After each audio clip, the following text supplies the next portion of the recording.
और कौवे उन्हें जिंदा खा सके। At the same कसे आहात तुम्ही सगळे? आय होप तुम्ही सगळे छानच असाल। तर आज आलो आहे आम्ही मूवी बघायला, जालियनवाला बाग म्हणजेच केसरी 2। तर इथे आम्ही गाडी पार्क करतोय आणि अंधार झालाय।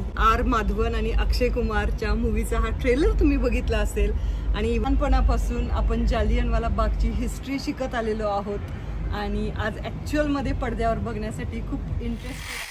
तर ॲक्च्युली या मूवीचा ट्रेलर बघितला होता तेव्हापासूनच बघायची खूप इच्छा होती आणि मोस्टली थोडंफार ऐतिहासिक मूवी असेल ना तर मला बघायला खूप छान वाटतं, कारण आपण इतिहासामध्ये त्या गोष्टी वाचलेल्या असतात आणि ज्यावेळी त्या पडद्यावर बघायला मिळतात त्यावेळी खूप छान वाटतं।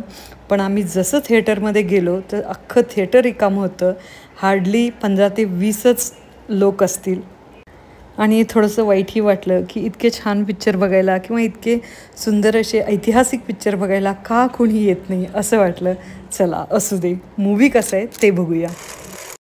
या चित्रपटाबद्दल सांगायचं झालं तर हा चित्रपट 1919 मध्ये घडलेल्या जालियनवाला बाग हत्याकांडाच्या पार्श्वभूमीवर आधारित आहे। या चित्रपटामध्ये प्रसिद्ध वकील श्री शंकरन नायर यांच्या ब्रिटिश सरकारविरोधातील न्यायालयीन लढ्याची कथा दाखवण्यात आली आहे। हा चित्रपट ब्रिटिश साम्राज्याविरुद्धचा सत्य उघड करण्याचा प्रयत्न आणि भारतातील स्वातंत्र्य लढ्याच्या इतिहासातील एक महत्त्वाचा असा भाग अधोरेखित करतो। अभिनय अक्षय कुमार, आर माधवन आणि अनन्या पांडे या तिघांचे अतिशय उत्तम आहेत आणि कोर्टरूम सीन अतिशय जबरदस्त आहे। संवादामध्ये वजन आहे आणि पार्श्वसंगीत कथेला साथही देते आणि या चित्रपटाचं वैशिष्ट्य म्हणजे ऐतिहासिक तथ्य आणि कोर्टातील नाट्य यांचा सुंदर असा मिलाफ।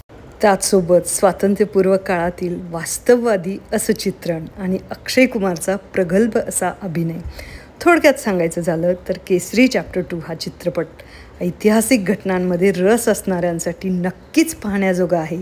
काही ठिकाणी गती कमी वाटत असली तरी कोर्टातल्या दृश्यांमुळे तो रंजक बनतो। तर तुम्हालाही ऐतिहासिक मूवी बघायला आवडतात का? नक्की कमेंट करून सांगा आणि रिव्ह्यू आवडला असेल तर लाईक करा, शेअर करा आणि सबस्क्राईब करायला विसरू नका।